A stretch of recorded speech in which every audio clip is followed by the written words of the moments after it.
Hello and welcome to On The Counter. Like TalkSport, but less Brexit.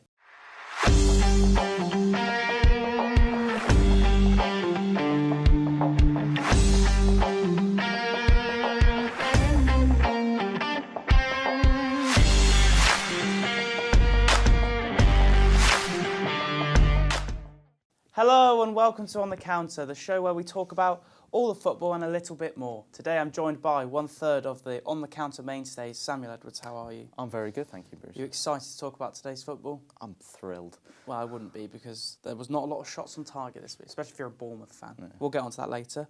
We're going to start straight into football. Everton-Liverpool. Fair result, 0-0? I feel like there could have been a winner, definitely, from that game. Obviously, 3 shots on target for both teams. Yeah. Not great. Not really expecting a goal. You have to be very clinical.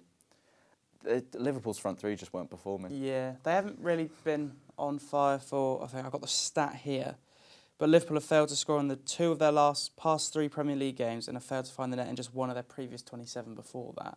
Considering they've got last season's top goal scorer, yeah, and Mane and Firmino, who are top players as well, they were up it's there not last showing season as well. Yeah. Well if they want to win the league. Everton, I thought they attacked well, Yeah. but I think Liverpool, like Virgil van Dijk showed why he's probably one of the best defenders in the world at the minute. Oh yeah, if they didn't probably have just them. behind Johnny Evans, probably. I don't know, he's the first defender that came into my head. Well, I mean, if they didn't have him, then It would have definitely Everton would have won 100%. That was Roy Hodgson era. I mean, Danny Wilson at the back. I mean, if you look at the long throw-ins that Everton were giving, Rory Delap-esque, Yeah. Van Dijk was just cleaning them up. Yeah. He was the janitor. I really wish he had the janitor on the back of his shirts. Comes out with a mop. You know, like when they're like waving them on with the flag, it's just mops. 58% position to Liverpool. Really didn't do much with it though.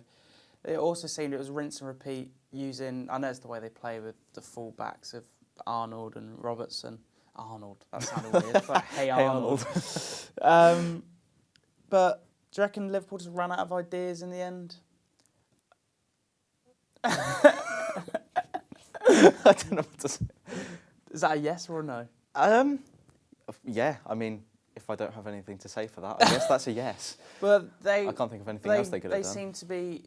They seem to have a plan A, which is get it to Salah.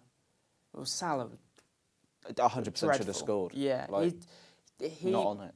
He has moments where he'll get into the box, one touch, too many every time, like without fail. That time where he was through on goal, and Pickford saved it because he just took it way too far to way too close to the goal. He needed to turn and shoot. He's not a final sinner, and I think if Liverpool are to win the league, they're going to need him.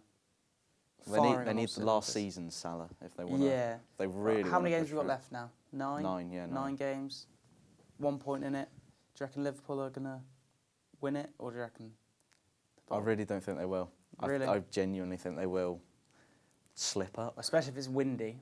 Yeah, they can't cope with that. It's unfair on them to deal with wind. Also, Jurgen Klopp getting absolutely bantered off by the ball boy. That was terrific. I'm sure we'll put a clip in somewhere. But now, now, this is going to get edited where it doesn't happen. It makes me look an absolute tit. But Tottenham versus Arsenal. Let's move on to the North London derby. Quite an exciting North London derby, I'd say. Arsenal, Aaron Ramsey with the opening goal. Good goal. Shows why he's signing for Juventus. It's a top-class goal. Arsenal, silly to let him go.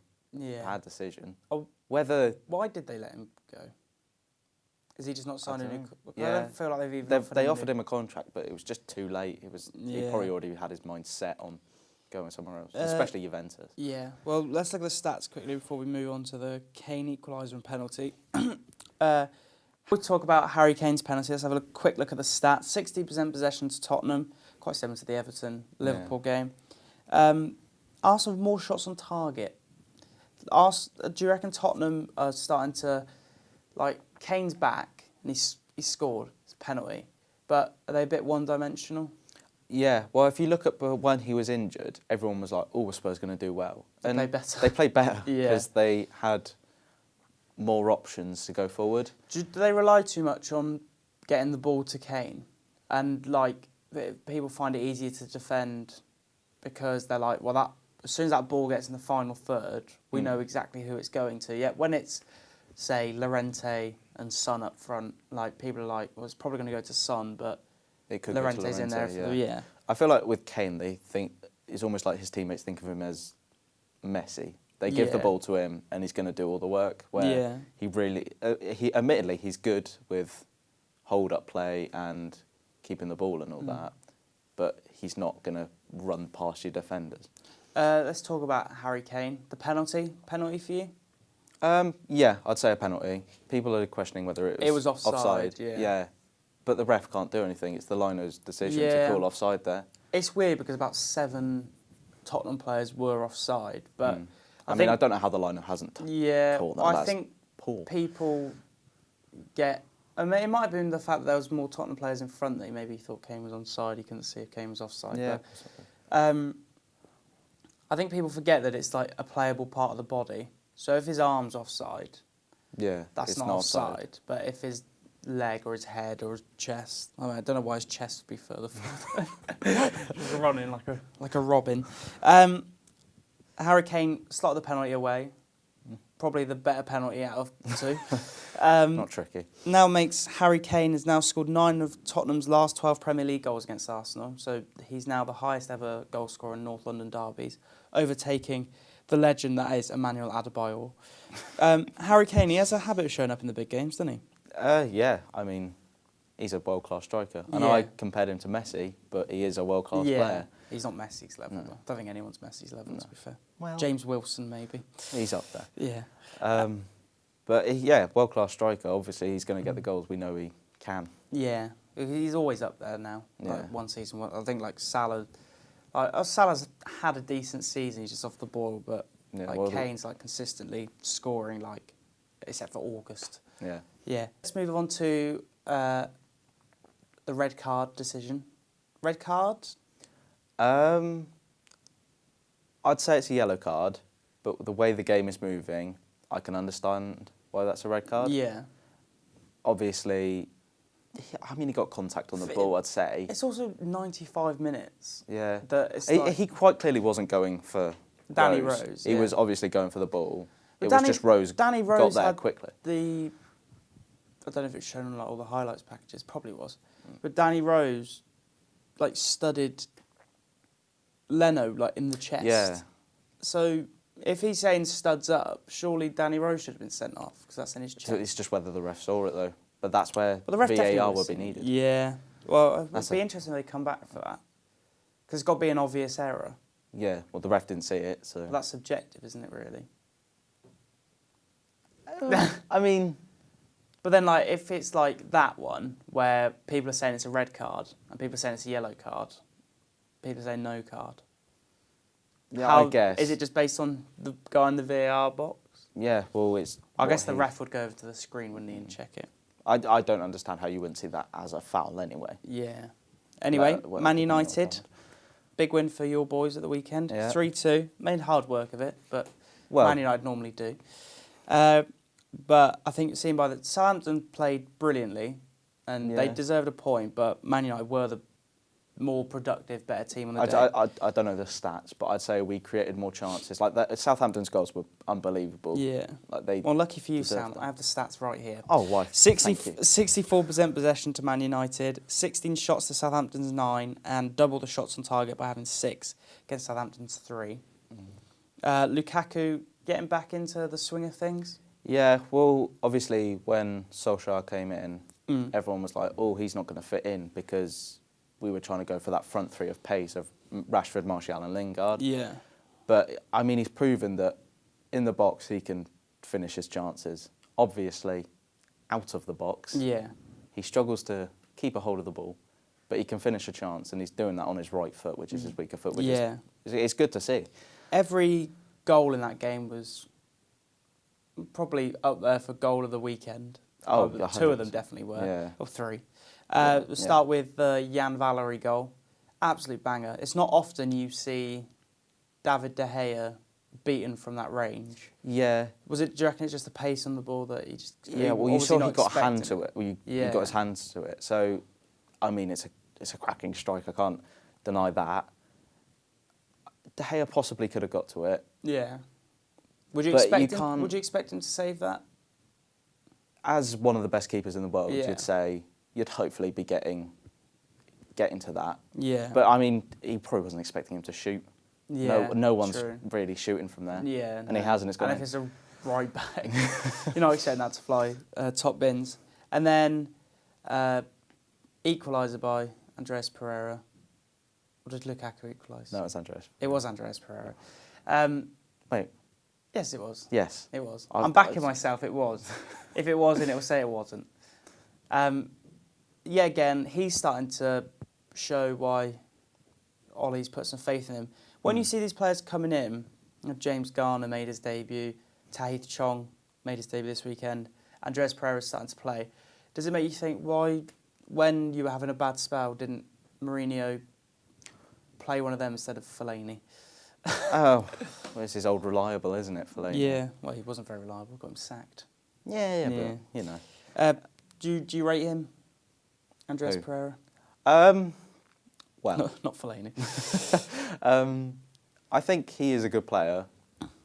It's just whether he can show up, because obviously he has not been to the years prior to this. That's his first good performance. Yeah. And I mean, it's a good He played well good at Valencia?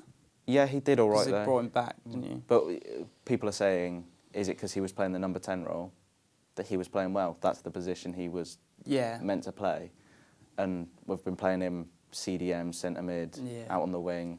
Is number 10 the best position? Yeah, Andreas Pereira became the first Brazilian to score an assist in a Premier League game for Man United since the best Brazilian to ever grace the Premier League, Anderson. Oh, what a player. So that was May 2011. So, I mean, Fred was never going to do it, was he? So no, unless he steps up. Southampton would finally talk about the James Ward-Prowse free kick. Yeah, again, are you expecting De Gea to save that? Or is that just It's a good free kick. Yeah, I wouldn't expect anyone to save that unless they're standing where the ball is going. Yeah. It's well, a would good you expect free him kick. to move across quicker, maybe? Or is there too much risk of it coming back around on the goalkeeper's side if he moves too far? Yeah, because if it goes that side, you say the keeper's foolish for moving early. Yeah, so like it's just tip. Yeah, whatever happens, you're going to be slated for. But Man United win. You confident of the top four finish? Yeah, I think we can. Spurs, now that they've got Kane back in, not playing as well. You think not they'll as take title contenders, I wouldn't say. Do you reckon they'll take the third though? If they step it up, yes. Yeah. But if they carry on playing the way they are, then no. Okay. I don't think they will. Let's move on to the next segment of the show, which is Hot or Not. Yeah, that's right. We're on to Hot or Not now. We did this last week with Bish. So you can choose it from this weekend's football, or it can be overall form-wise. Let's start with your hot. Who's your hot? My hot is big old Virgil. Big Verge. Why is that? Well, obviously, as we said, without him at the back, Liverpool are conceding. And I would say he's been a top signing. I don't know how to phrase that then. Yeah. Best signing ever in the world. Best man ever. Heat's greatest weird, dad ever. Heat's weird crush. Let's move on to your not. Pierre-Emerick Aubameyang, I believe. It is. Is that just based purely on this weekend? Just this weekend. Obviously, I could say Salah, because the last 7 games only getting 1 goal in all competitions, not just the Premier League. But in a game where you need to step up and show your team that you are worthy, especially considering he started on the bench. He's not going for king. Yes, he is. He wants to rule Arsenal. We're not worthy. He wants to score that pen. Yeah. Because I know he's top. He was top goal scorer of the Premier League, and he's still got up a lot of there, goals. Yeah. But he needs to be scoring that. It's a weak pen. Well, thank you very much for your hot or not this week, Sam. Let's move on to quickfire questions. Let's move on to the quickfire questions. Samuel Edwards, I'm going to give you some questions from my trusty mobile device.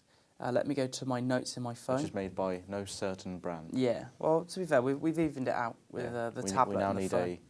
a Huawei phone as well. JCB phone. Right, ready? Yes. You don't seem that confident. I'm scared. Right, quick 5 questions. Who'll be the best of the rest?